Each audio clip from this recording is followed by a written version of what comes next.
बच्चों ने अभी गीत गाया था,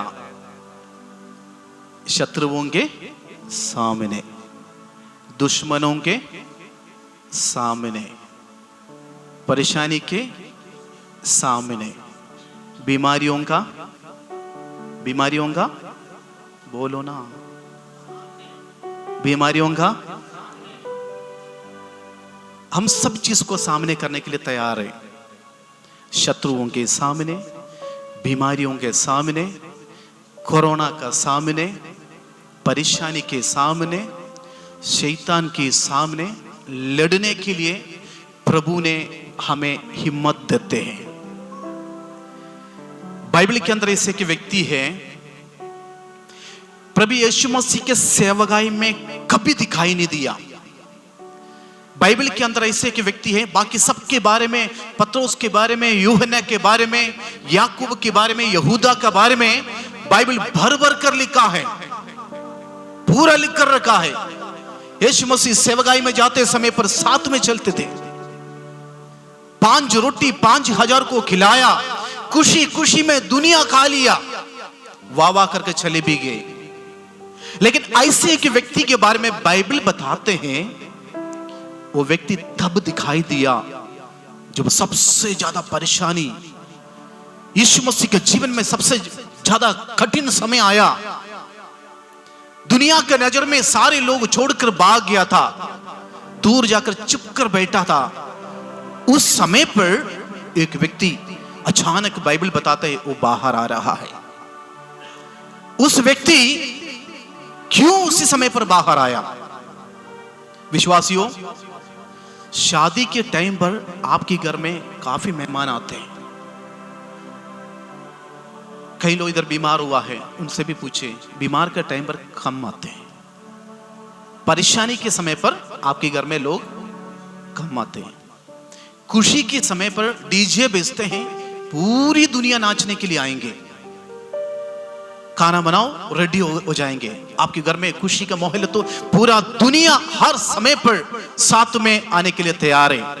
यीशु मसीह के साथ भी यही बात हुआ है। यीशु मसीह जब सेवकाई कर रहे थे, सारी दुनिया उसके पीछे चल पड़ा। 5,000 लोग, लाखों लोग यीशु के पीछे पीछे पीछे पीछे चलते रहा। बाइबल में अगर देखा जाएगा तो यूहन्ना का किताब 19वें अध्याय में जब पहुंचते हैं, वहां एक आदमी के बारे में बताते हैं। यूहन्ना 19, आज हम ज्यादा आयत को नहीं पढ़ेंगे, केवल एक ही आयत को पढ़ने के लिए चाहता हूं। यूहन्ना जब 19 में आते समय पर एक व्यक्ति अचानक प्रकट हो जाते हैं। एक व्यक्ति अचानक आगे आ जाते हैं, उसके नाम वहां पर लिख कर रखा है। कभी कभी हमारा शुरुआत क्या होते है मालूम आपको? लोग बोलते हैं अच्छा वातावरण होने से, घर की लोग सारे तंदुरुस्त में होने से, प्रभु मैं आपके लिए कुछ दूंगा, प्रभु मैं आपके लिए कुछ लेकर दूंगा। अरे आज भी मुझे याद है, मैं सबसे पहले जम्मू के लिए सफर शुरू किया था। आज भी मैं इधर बैठकर सोचने लगा था, जम्मू के लिए मैं सेवकाई के लिए सफर शुरू किया 97 में। जब सफर शुरू किया था, पहनने के लिए एक कपड़ा भी नहीं था, किसी से उधार मांगा। एक आंटी ने अपने बच्चे के शादी के समय पर किसी ने एक दहेज की तरफ से दिया हुआ अटाची सूटकेस मुझे किराए पर दिया था। जम्मू जाके बेटा तू वापस आते समय मुझे दे देना, अटाची ले जाओ। एक अटाची दिया। किसी ने कोई एक टी शर्ट खरीदा है, पहन कर दिया है, मुझे नहीं पता है, उस इस्तेमाल किया हुआ है, खरीद कर दिया था। और किसी ने एक पैंट दिया, वो पैंट में पहन कर देखा है मेरे जैसे 2 लोग उसके अंदर आते हैं, ऐसा वाला पैंट दिया है।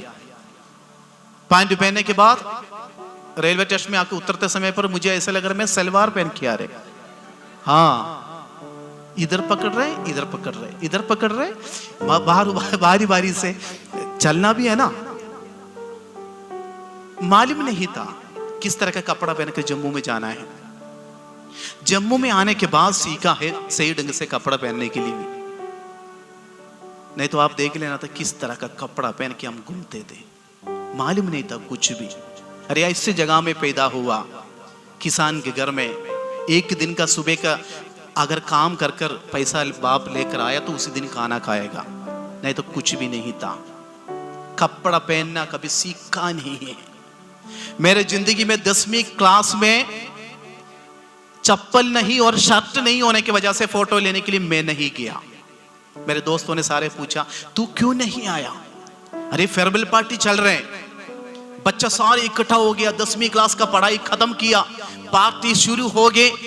मैं किसी पार्टी में नहीं गया, इसलिए नहीं गया मेरे कपड़े के कॉलर जल गया था प्रेस करते समय पर। पुराना जमाने के लोगों को मालूम है, कोयला डालकर प्रेस करते थे।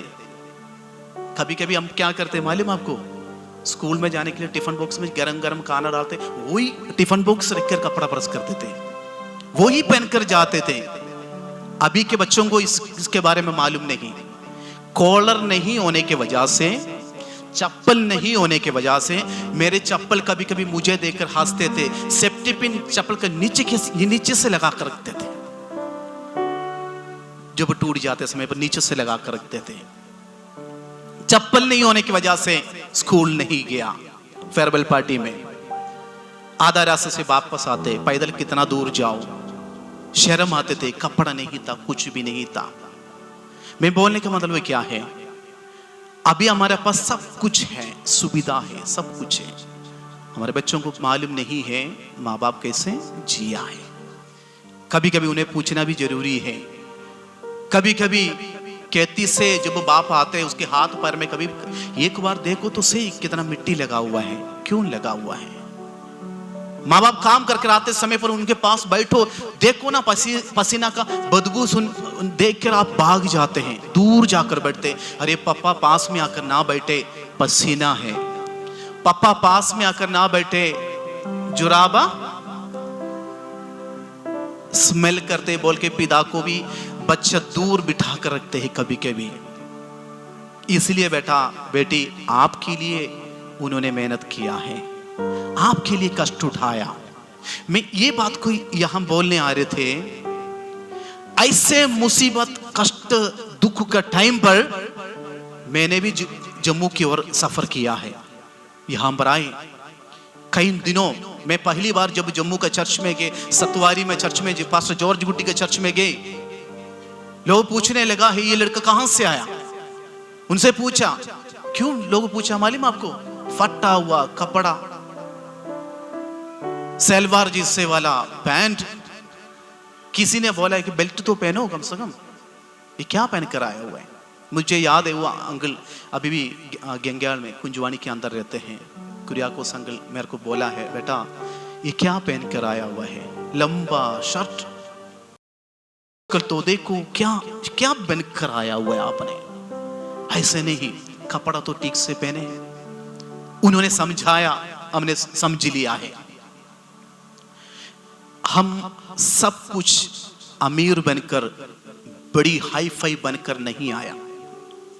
मैं ये बताने के लिए चाहता हूं, दुख से, परेशानी से, ऐसे गरीबी से यहां तक पहुंचा है।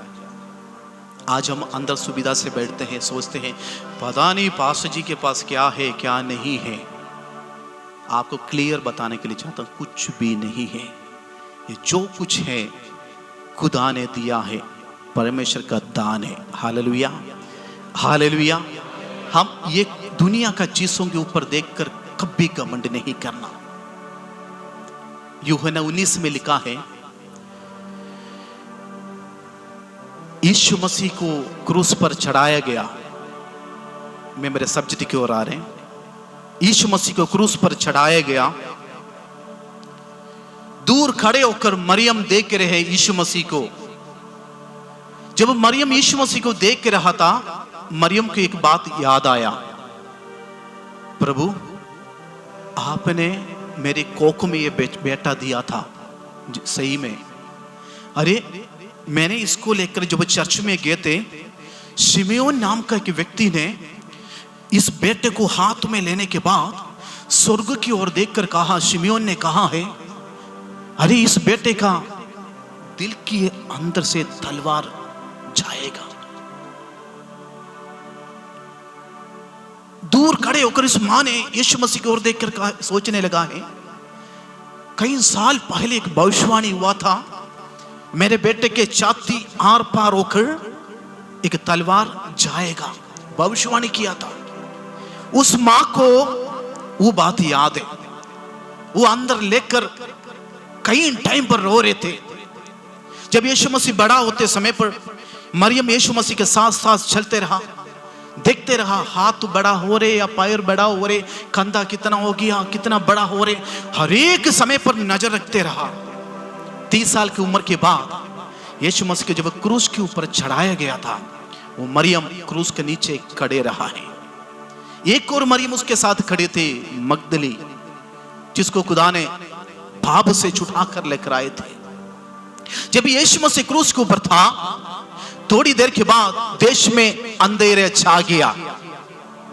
यीशु मसीह स्वर्ग की ओर देखकर कहा है, एली एली लम्मा शबक्तानी बोलकर प्राण को छोड़ दिया। प्राण को छोड़ने के बाद पूरी दुनिया के सामने देश में अंधेरा छा गया है, एकदम अंधेरा छा गया। यीशु के साथ चलने वाला चेला सब अपनी अपनी जगह पर जाकर चुप कर बैठा हुआ है, कोई भी सामने नहीं आया, केवल यूहन्ना वहां पर खड़े थे। उस समय पर देश में एक बात पता चल गया है, यीशु मसीह क्रूस के ऊपर मर गया। यीशु मसीह क्रूस के ऊपर अपना अंतिम श्वास को ले लिया करके खबर आ गया। दूसरा दिन सुबह जाकर देखा है यीशु मसीह मृत्यु हो गया। सिपाहियों ने चल पड़ा, जाकर देखा है, अरे ये तो जल्दी मार गया। नहीं तो क्या होते मालूम आपको, 9 दिन तक क्रूस के ऊपर लहू बहाकर चोरों को लिटा कर रखते थे। 9 दिन तक। अगर उससे पहले कोई नहीं मारा तो क्या करते हैं, उनका दोनों टांग को जोर से जबरदस्ती एक लोहा दोनों पैर के बीच में डालकर घुमाकर पैर को घुटने से तोड़कर वो वेट नीचे आ जाते हैं, उसी में वो मर जाते थे। उन्होंने क्या किया है, बहुत बड़ा एक सरीगा जिससे एक लंबा एक ले लिया है, यीशु मसीह का पैर में घुमाने के लिए कोशिश कर रहे थे। तब पता चल गया, अरे यार उससे पहले वो मर गया। उन्होंने क्या किया है, उसके आगे जो तेज वाला चाकू जैसे थे उसको उसका पेट के वहां से घुसाकर देखा है, पानी और खून अलग अलग आया। उन्हें यकीन हुआ है ये मर गया है, उनको हड्डी को नहीं तोड़ा, यीशु मसीह मर गया करके उन्हें यकीन हुआ है। उस समय पर दुनिया में सारे चुप कर बैठा हुआ था, डर रहे थे रोमियों से, सिपाहियों से डरकर लोग अपने अपने घरों में चेला सब भाग गया, कोई भी उसके पास नहीं था। यीशु मसीह का माँ और एक दूसरी मरियम और यूहन्ना दूर से खड़े होकर देखा है वो मर गया है। ये खबर आसपास में फैल गया, यीशु मसीह मर गया है। जब यीशु मसीह मर गया करके खबर आया, 19 का 38 में एक व्यक्ति बाहर आ रहे, पढ़िए।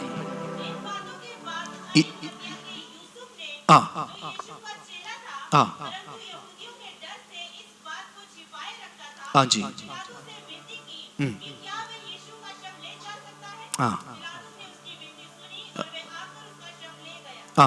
यहां पर बताते हैं, क्रूस के ऊपर की सिचुएशन इतनी खराब है, हम सोच भी नहीं सकते हैं।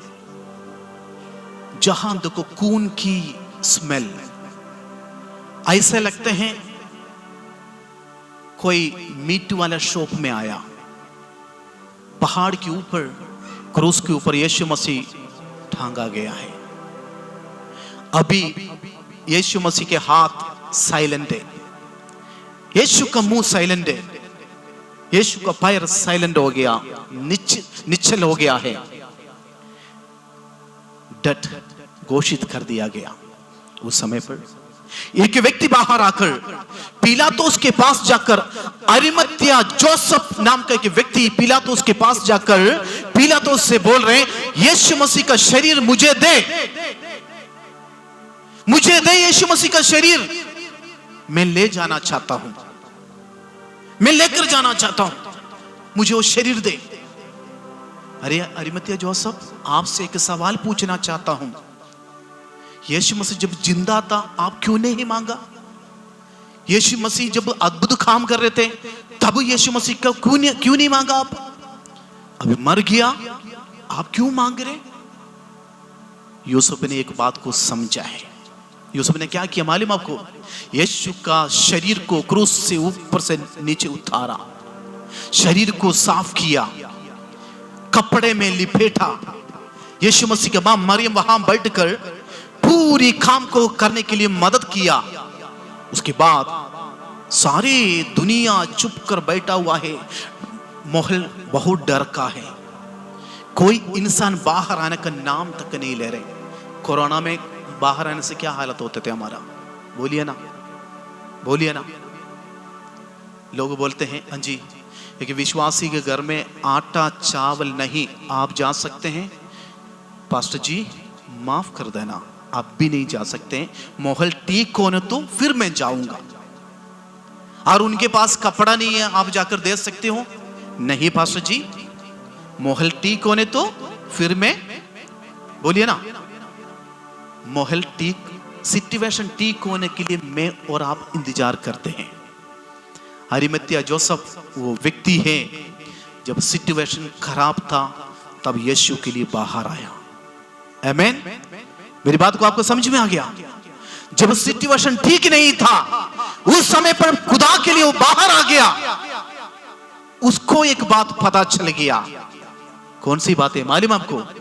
अभी क्रूस के ऊपर ये हाथ काम नहीं कर रहे, क्रूस के ऊपर शायद इसका बोली बंद हो गया, लेकिन यीशु मसीह जी उठने के बाद इन चेलों के पास आकर यीशु ने तुम्हें शांति मिले करके कहा है। Hallelujah, hallelujah. मैं आपको बताने के लिए चाहता हूं, सेवकाई के लिए अगर निकलना है, आपकी घर की सिचुएशन जब खराब होते तब निकलो। आप खुदा के लिए निकलना है, आपके जीवन में एक पैसा जब नहीं होते हैं तब खुदा के लिए निकलो। ये नहीं बोलो मुझे गाड़ी मिलने के बाद मैं सेवा के लिए आऊंगा, मुझे घर मिलने के बाद मैं सेवा करूंगा, मुझे ये मिलने के बाद मैं खुदा के लिए कुछ करूंगा। जब आपके पास कुछ भी नहीं होते हैं, जब कंगाल में बैठते हैं, जब कंगाल होकर बैठते, कुछ भी खाने के लिए नहीं है, तब खुदा के लिए देने के लिए सीखो। मैंने एक बात को सीखा है मेरे जीवन में, बीज तब बोते हैं जब घर के अंदर बीज रखा हुआ है, खेत में लेके आते हैं, एक उम्मीद के साथ बीज डालकर जाते हैं। बीज डालने वालों को मालूम है मैं बेशक बीज डाल रहे हैं, कुछ महीने के बाद में फसल काटेंगे। हालेलुया। अभी बेशक तूफान आने दो, अभी बेशक बारिश आने दो, धूप आने दो, मुझे कोई परवाह नहीं, मैंने बीज डालना ही डालना है, मैंने बीज डालना ही डालना है। मेरे जीवन में जो आशीष परमेश्वर ने दिया है इसलिए दिया है, दुख के समय पर, परेशानी के समय पर जो बीज बोने के लिए बाहर आते हैं, प्रभु उन्हें आशीष देते हैं। Hallelujah, hallelujah. हमारा शुरुआत कहां से है? क्रूस में जब यीशु मसीह मृत्यु सह लिया है, तब अरिमत्या जोसेफ चेला बनकर बाहर आया। लोग तब बाहर आते हैं यीशु मसीह जब मिरेकल करते हैं। लोग बाहर अब तब आते हैं, पास्टर जी मेरे बारे में एक प्रवचन बताओ। लोग तब बाहर आते हैं, रंग बिरंग का कपड़ा मुझे मिल जाए, लोग तब आते हैं। लेकिन मैं आपको बताने के लिए चाहता हूं, यीशु क्रूस के ऊपर साइलेंट था उस समय पर। दुनिया को पता चल गया राजा चले गया, अभी चेला भाग गया, दुनिया भाग गया, सारे सिचुएशन खिलाफ है इस समय पर। लेकिन उस समय पर यूसुफ बाहर आकर यीशु मसीह के शरीर को मांगा है। मैं बोलने के लिए चाहता हूं, कितना लोग चाहते प्रभु मेरे घर का सिचुएशन बेशक खराब है, बेशक मैं बीमार हूं, बेशक मेरे घर के अंदर इतना परिस्थिति मेरे खिलाफ है, लेकिन एक बात है, मैं यीशु को अपने घर में ले जाना चाहता हूं, मैं यीशु को अपने साथ ले जाना चाहता हूं। अरिमत्या जोसेफ को ये बात शायद नहीं मालूम होगा, उन्होंने ले जाकर उस कब्र के अंदर यीशु को रखा है, कब्र के अंदर यीशु को रखा है। रोमियो ने कहा कब्र के बाहर सिपाहियों को खड़ा कर दो, चेन लगा दो, पहरा दे दो, देखभाल करो, ताकि उसने कुछ बात पहले भी कहा था, देखभाल करो। देखभाल करने के लिए लोगों को बिठाकर रखा, पहरा भी दिया, सब कुछ दिया। तीसरा दिन सुबह के समय पर कुछ लोग दौड़ कर आ रहे हैं कब्र की ओर। कुछ लोग दौड़ कर आया, आकर देखा है कब्र के सामने से पत्थर हटाया गया है, खुला है। अरे क्या हो गया? दो स्वर्गदूत, एक नहीं दो, इसको लुढ़काकर साइड में रख के उसके ऊपर बैठा हुआ एक देखा अंदर यीशु के कपड़ों को उठा के फोल्ड करके साइड में रखा है। एक अंदर थे, एक बाहर थे। मैं अनुमान कर रहा था यह स्वर्गदूत जब स्वर्ग से आया कब्र की ओर, इस पत्थर को उठाकर लुढ़काकर साइड में रखा है। उसके बाद जब अंदर जाकर देखा यीशु का शरीर वहां पर, एक पैर के पास खड़े रहा, एक राइट साइड में खड़ा, एक लेफ्ट में खड़े हो गया, एक राइट में स्वर्गदूत खड़े हो गया है। देखा है इसका शरीर शांत होकर रखा हुआ है। तीसरा दिन सुबह के समय पर स्वर्गदूत ने उनके पास आकर देखा है। उसके बाद स्वर्गदूत, मेरी अनुमान यशायाह नबी की किताब 6वें अध्याय में लिखा है, यशायाह नबी की किताब 6वें अध्याय में लिखा है, पढ़िए यशायाह नबी की किताब 6वें अध्याय पहले से पढ़िए।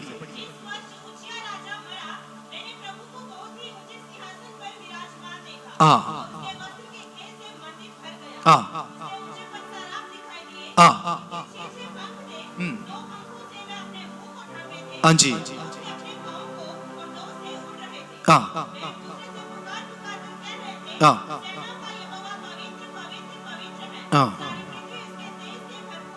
सारी पृथ्वी उसका तेज से भरपूर हो गया।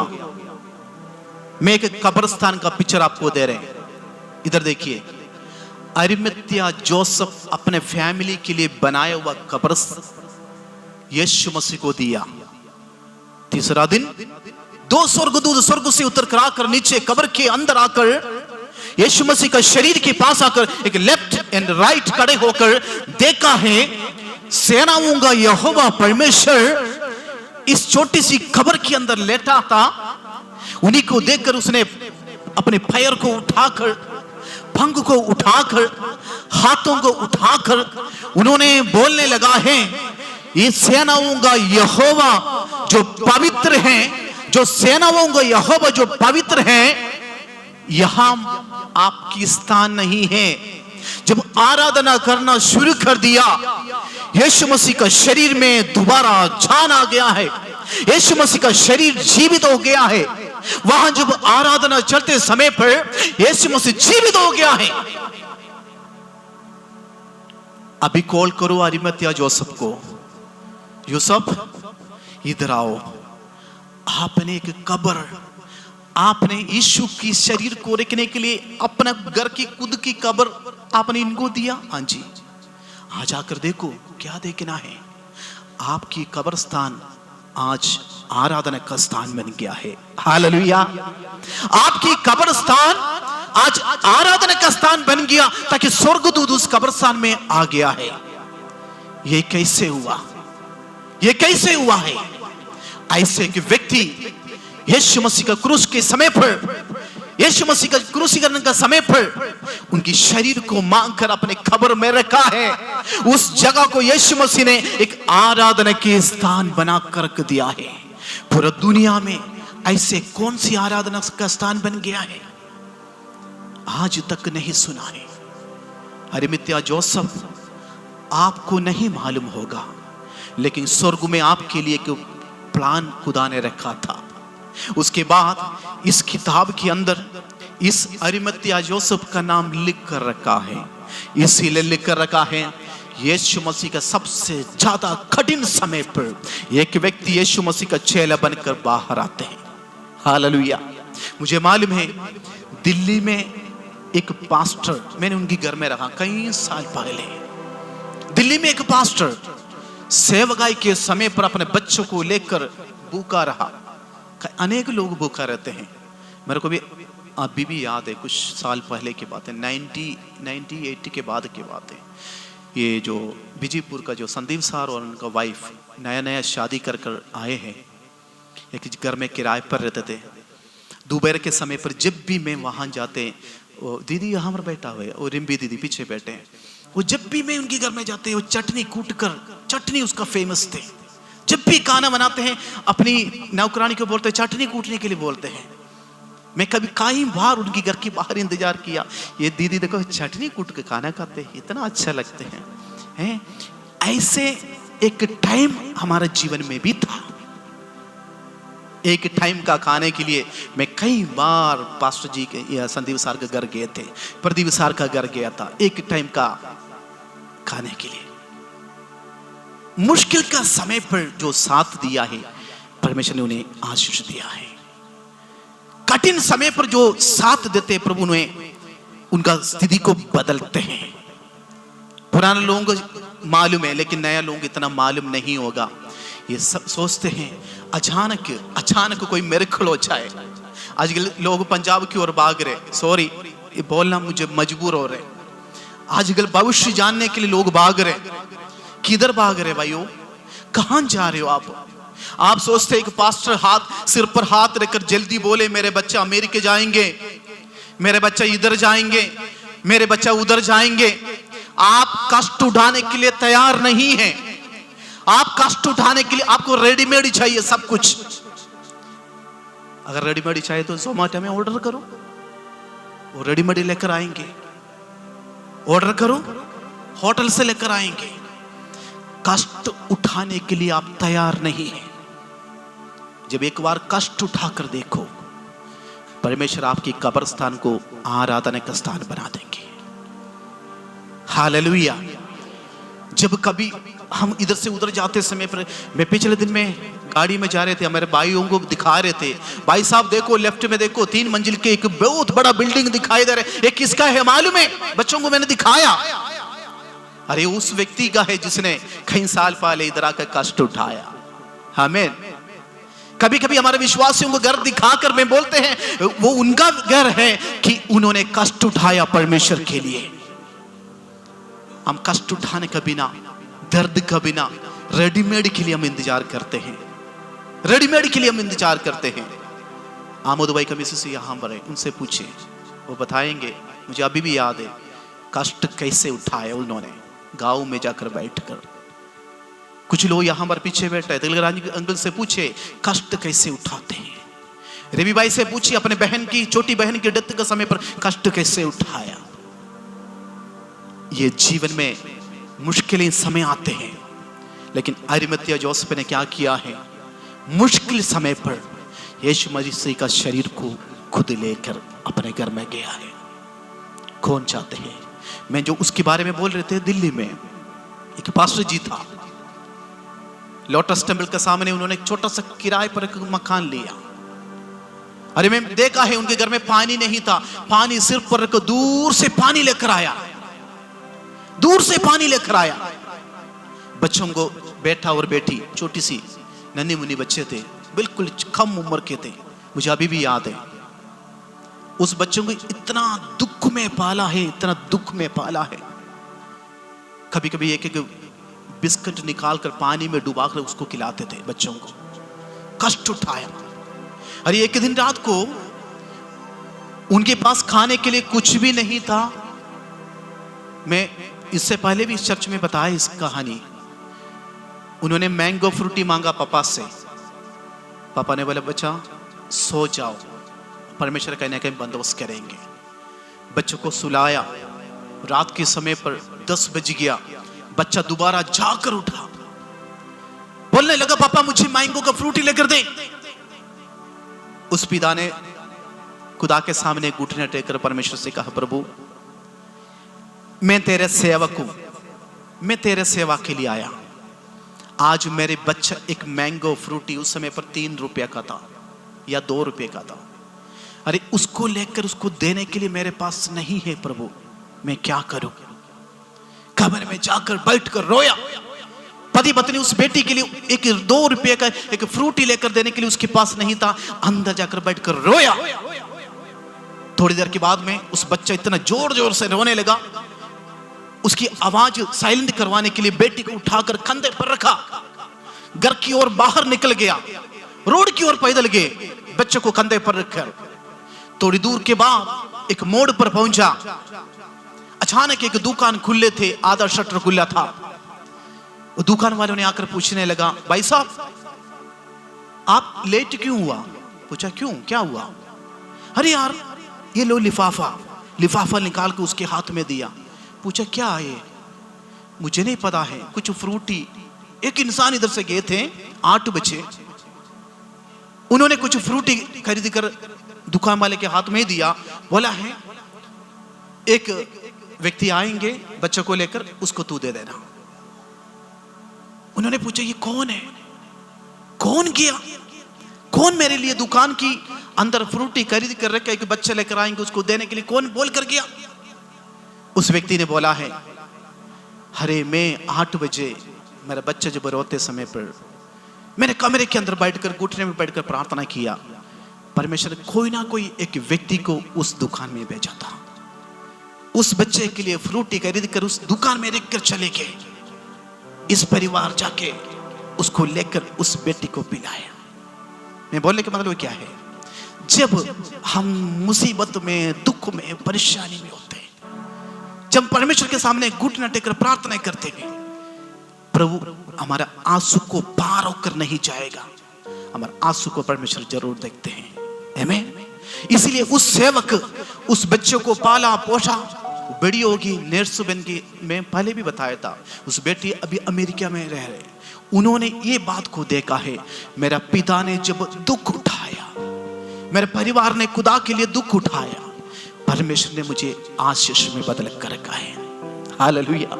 आजकल क्या होते हैं, जब आशीष हमें मिल जाते हैं, हम पुराना दिन को हम कभी कभी भूल जाते हैं। पुराना दिन को कभी कभी भूल जाते हैं। आज भी मैं रियल स्टोरी बता रहा हूं। आज भी अगर मेरा कपड़ा एक साइड से फट गया तो मैं अंदर जाकर सिलाई करवा कर उसको पहनकर बाहर जाता हूं। मैं चाहो तो 10 कपड़ा ले सकता हूं, चाहो तो मैं 10 शू ले सकता हूं, चाहो तो मैं सब कुछ अपने लिए खरीद सकता हूं, लेकिन एक बात को मुझे याद है, एक बात को खुदा ने मुझे सिखाया है कि बेटा किस जगह से तुझे मैं लेकर यहां तक पहुंचा है, उस दिन को, उस रास्ते को कभी ना भूले, कभी ना भूले। यहां पर देखिए, उन्होंने इस कब्र को यीशु मसीह के लिए दिया है। परमेश्वर ने उस जगह में स्वर्गदूत को भेजा है। मैं आपके लिए बोलने के लिए चाहता हूं, अगर आप खुदा के लिए आपके घर की दरवाजा खोलना चाहते हो, अगर क्राइस्ट चर्च के लोग परमेश्वर के सेवकाई के लिए, इस वचन के लिए आपकी घर की दरवाजे को खोल कर देने चाहते हो, तो खुदा क्या करेंगे, 2 स्वर्गदूत को आपकी घर की ओर भेज देंगे, आपके लिए भेज देंगे, आपके लिए बंदोबस्त करेंगे कि आपने मेरे लिए अपनी दरवाजे को खोल दिया तो मैं मेरी स्वर्ग से स्वर्गदूत को तेरे लिए भेज दूंगा। आमीन। यीशु जी उठने के बाद इन अरिमतिया जोसेफ के इन लोगों के पास जाकर मिला होगा। यूसुफ को मालूम नहीं था, अरे मैंने दुख के समय पर बेशक साथ दिया है। खुदा जी उठने के बाद उन बच्चों को ढूंढ कर दोबारा गया है, उनके पास गया है, चेलों को दिखाया, पैर दिखाया, माँ को, साथियों को, सबको दिखाकर कहा है मैं आज भी जिंदा हूं। यूसुफ का कब्र मैंने वापस कर दिया है, तूने जो कपड़ा दिया वो भी मैं वापस कर दिया है, जो कुछ तुम इस दुनिया से मुझे दिया था मैं सब वापस कर दिया। अभी मैं जा रहा हूं, मैं दोबारा वापस जब आएगा अपने लोगों को मेरे साथ ले जाऊंगा। हमारी उम्मीद यही है, हमारा विश्वास यही है, यीशु मसीह दोबारा वापस आएगा, हमारा दुख, हमारा दर्द, हमारा संकट, ये सब कुछ दूर हो जाएंगे। हालेलुया। कितना लोग चाहते प्रभु जी आज मेरे घर के अंदर परेशानी बेशक है, लेकिन मैं प्रभु को मुख्य स्थान में मेरे घर में देना चाहता हूँ। आज कौन चाहते हैं खुदा मैं मेरे दिल खुदा आपके लिए देना चाहता हूँ, मेरे बच्चा, मेरे परिवार, मेरे पति पत्नी मैं आपको देना चाहता हूँ। भाई और बहनों, जो खुदा के लिए कष्ट उठाते हैं उनकी अवस्था को परमेश्वर बदल कर रखते हैं, उनकी हर एक अवस्था को परमेश्वर बदलेगा। इसलिए गीत लिखने वाले बताते हैं कष्ट के समय पर कोई आगे आएंगे, दुख के समय पर।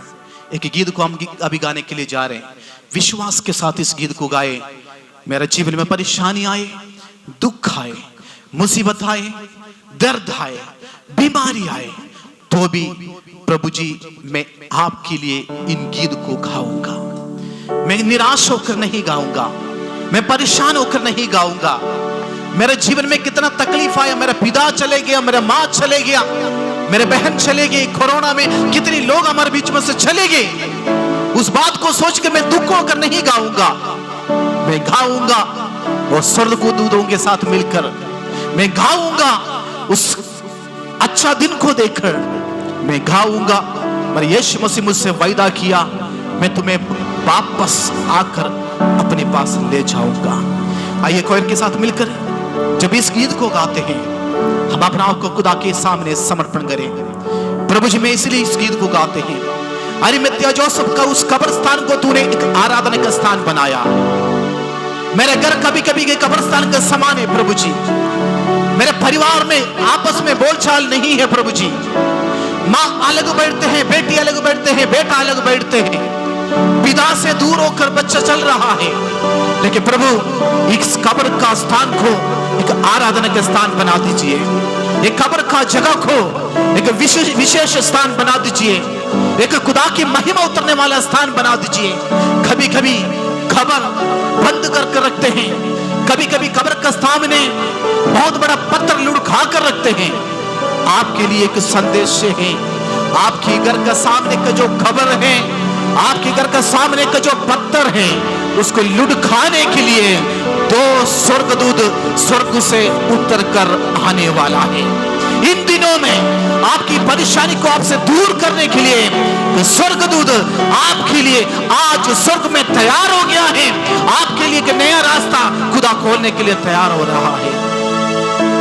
इसलिए गीत लिखने वाले बताते हैं हम मिलकर इस गीत को गाकर पूरा मन से उसकी आराधना करेंगे।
अविश्वासियों के बीच में विश्वास के साथ में खड़ा रहूंगा प्रभु। रोमियों के बीच में अरिमतिया जोसेफ यीशु के लिए खड़े रहा। ये सब आपको मालूम नहीं होगा आने वाला दिन में यहाँ क्या होने वाला है। हमारे देश का लोगों को मालूम नहीं होगा आने वाला दिन में यीशु मसीह जब आएगा इस देश में क्या होने वाला है। यूसुफ के कब्रिस्तान को आराधना का स्थान खुदा ने बनाया। हमारा घर को खुदा के आराधना का स्थान बनाना चाहते हैं। हमारे घर के अंदर शायद बीमारी बार बार आती होगी, ये बीमारी हमें छोड़ते नहीं होगा, लेकिन परमेश्वर कहते हैं बेटा 3 दिन के बाद एक अद्भुत घटना आपके परिवार में करने के लिए जा रही है। स्वर्ग तैयार हो गया है, स्वर्ग में आवाज गूंजना शुरू हो गया है, स्वर्ग में ऑर्डर दे दिया है फरिश्तियों एंजल्स तुम जाओ धरती की ओर, वो कब्र की ओर जाओ जहां लोग खड़े होकर रो रहा था। दुनिया देखा है क्रूस के ऊपर यीशु मसीह का मृत्यु हो रहा था, ऑर्डर आ गया है। हमारे घर के लिए परमेश्वर की ओर आने वाला है। तैयार रहे, ध्यान रहे, आपकी आंसू खुशी में बदलने वाला है। मृत्यु तुझे दबा कर रख नहीं सकते, मृत्यु उस कब्र के अंदर रह नहीं सकते हैं, मृत्यु का बीमारी उस कब्र के अंदर रह नहीं सकते हैं। ये फाड़ कर बाहर आएगा कि परमेश्वर की महिमा उस जगह पर देखने पाएंगे। धन्यवाद करते प्रभु जी, इसलिए मिलकर गाते हैं, इसलिए मिलकर ऊंचे शब्द में इस शब्द को बताते हैं। हमारे मुश्किल के समय पर परमेश्वर तू हमारा साथ दिया है। हम परेशानी के समय पर प्रभु जी हम कष्ट उठाकर तेरे सेवा के लिए हमने निकला था परमेश्वर, तूने हमें आज यहां तक पहुंचाया। हम कभी नहीं भूलना चाहता प्रभु उस दिन को, हम कभी भूलना नहीं चाहता परमेश्वर उस दिन की आंसुओं को, हम कभी भूलना नहीं चाहता हूं हमारे माँ बाप को, हमारे भाई बहनों को हम नहीं भूलना चाहता हूं, हमारा साथियों को हम नहीं भूल सकते प्रभु जी। जिन दिनों में हमारे पास कुछ भी नहीं था खुदा तूने उन्हें ऐसे प्रबंध करवा दिया, हमारे लिए प्रबंध स्वर्गदूत बनकर तूने उन दिनों में हमारे लिए करवाया प्रभु जी। धन्यवाद करते हैं। अगर मेरी आवाज को सुनने वाला अगर कोई निराश होकर बैठे हैं, आप सोचते हो कि आपके घर क्यों ऐसे हो गया है, आपके लिए संदेश है। स्वर्गदूत आपकी घर की ओर आने वाला है, स्वर्गदूत आपके परिवार की ओर आने वाला है, आपकी निराशी हालत को खुदा ने बदल कर रखने वाला है। हालेलुया। ये दुख, ये गरीबी, ये परेशानी क्यों मेरे घर में बार बार क्यों आते हैं? परमेश्वर की एक उद्देश्य बेटा आपके लिए, परमेश्वर की एक मर्जी है आपके लिए। आप वहां रहने के लिए नहीं है, परमेश्वर आपको इस्तेमाल करने के लिए चाहते हैं। दुख में भी परेशानी में भी तू मेरे लिए खड़े रहा है, इसलिए मैं तुझे आशीष दूंगा, मैं तुझे आशीष दूंगा। तूने दुख के समय पर अपना सेवा के लिए आपकी दरवाजों को खोल दिया है, इसलिए मैं तेरे घर को आशीष से बदल कर रखूंगा। इसलिए बाइबल बताते हैं गाऊं हालेलुया,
रहे हैं।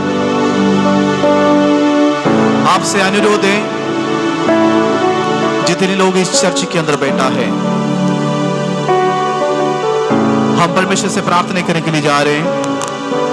प्रभु, हमारे दुखों में भी, हमारा परेशानी में भी, हमारा दर्द का बीमारी के समय पर भी आपने हमसे वायदा किया, मैं तुझे हाथ नहीं छोड़ूंगा। इसलिए आज क्राइस्ट चर्च के अंदर जितने लोग बैठा है, एक दूसरों के हाथ में पकड़े, इस समय पर एक दूसरे के हाथ में पकड़े, परमेश्वर से बोले, प्रभु जी, ये भी मेरा भाई है और बहन है, इसकी हालत तो मुझे नहीं पता है, मैं जिसके हाथ में पकड़ा मुझे नहीं पता ये बीमार है, परेशान है, लाचार है, लेकिन एक बात का मैं विश्वास करता हूं, प्रभु, मेरे भाइयों के लिए, बहनों के लिए प्रार्थना करने के लिए जा रहे हैं। यीशु के नाम से इसकी बीमारी चंगी हो जाए, यीशु के नाम से इसका परेशानी इसके घर से दूर हो जाए, यीशु के नाम से इसकी घर की कंगालपन इससे दूर हो जाए, यीशु के नाम से हर एक दीवार यीशु के नाम से इसी समय पर टूट जाए। The name of Jesus, the name of Jesus, hallelujah. प्रभु, हम नहीं जानते हैं मेरे भाई बहन का क्या परेशानी है, हम नहीं जानते हैं, लेकिन मेरा स्वर्गीय परमेश्वर जानते हैं मेरे बहन को, मेरे भाई को किस परेशानी से होकर गुजर रहा है। यीशु के नाम से, यीशु के नाम से हम एक दूसरे के लिए प्रार्थना करने के लिए जा रहे हैं। जंजीर टूटेंगे, बंधन टूटेंगे, बीमारी टूटेंगे, परेशानी टूटेंगे, यीशु मसीह के नाम से, यीशु मसीह के नाम से, हालेलुया। हम जब गीत गाते हैं, परमेश्वर उस पहाड़ हट जाएगा, उस पहाड़ हट जाएगा। जब हमें प्रार्थना करते समय फिर परमेश्वर से बीमारी टूट जाएगा। अगर कोई बीमारी के हालत में इस आवाज को सुनते हैं, अपने अपने घरों में बैठकर इस आवाज को सुनते हैं, आपके लिए खुदा की संदेश है। आपकी बीमारी को परमेश्वर तोड़ने के लिए चाहते हैं, आपकी परेशानी को खुदा तोड़ने के लिए चाहते हैं। The name of Jesus, hallelujah. आपकी बीमारी आपको छोड़कर भाग रहा है, हालेलुया। हम विश्वास के साथ आपके लिए प्रार्थना कर रहे हैं, हम विश्वास उम्मीद के साथ आपके लिए प्रार्थना कर रहे हैं, हालेलुया। इस पहाड़ हट जाएंगे, इस पहाड़ हट जाएंगे। ऊंची और ऊंचे शब्द में हम मिलकर गाएंगे, हालेलुया। जब हम गीत गाते हैं, जब हम प्रार्थना करते हैं, इस पहाड़, इस बीमारी हमें छोड़कर भाग जाएंगे। विश्वास के साथ बोले, अपने भाई बहन के हाथ में पकड़कर विश्वास के साथ इस गीत को बोले, हालेलुया। हट जाएगा, ये पहाड़ हट जाएगा। विश्वास के साथ बोलना, विश्वास के साथ बोले, ये बीमारी हट जाएगा। एक ही शब्द में बोले, ना तो बल से ना शक्ति से,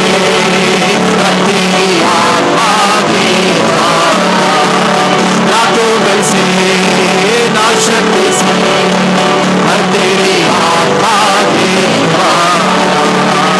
ये पहाड़ हट जाएगा, ये पहाड़ हट जाएगा, ये पहाड़ हट जाएगा। तेरी आत्मा की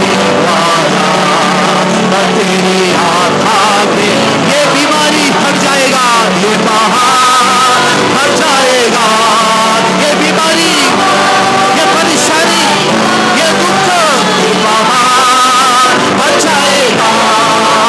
तेरी आत्मा के द्वारा, तेरी आत्मा के द्वारा, तेरी आत्मा के द्वारा, तेरी आत्मा के पिता परमेश्वर, हम प्रार्थना करते हैं आगे पुत्र यीशु मसीह के द्वारा अगर इस बीमारी, अगर इस परेशानी हमारे घर को घेर कर रखा तो यीशु के नाम से वचन बताते हैं ये पहाड़ हट जाएगा, ये बीमारी हट जाएगा, ये गरीबीपन हट जाएगा, ये परेशानी घर के अंदर जो बार बार शैतान लेकर आते हैं ये हट जाएगा। The name of Jesus, hallelujah. प्रभु जी तूने वैसे किया, धन्यवाद करते हैं। इस पहाड़ को हमसे हटा दिया, उसके लिए धन्यवाद करते हैं, हालेलुया। धन्यवाद करते हैं प्रभु जी। कुछ घर के अंदर ऐसे हालत है, कुछ घर के अंदर ऐसी हालत है, प्रार्थना तो बहुत करते हैं लेकिन बीमारी घर को छोड़ते नहीं है। एक बीमारी खत्म होने से दूसरा बीमारी घर में आ जाते हैं, चेहरे उदास हो जाते हैं, बच्चों को हालत को देखकर निराश हो जाते हैं। क्यों इस बीमारी हमारे घर को छोड़ते नहीं?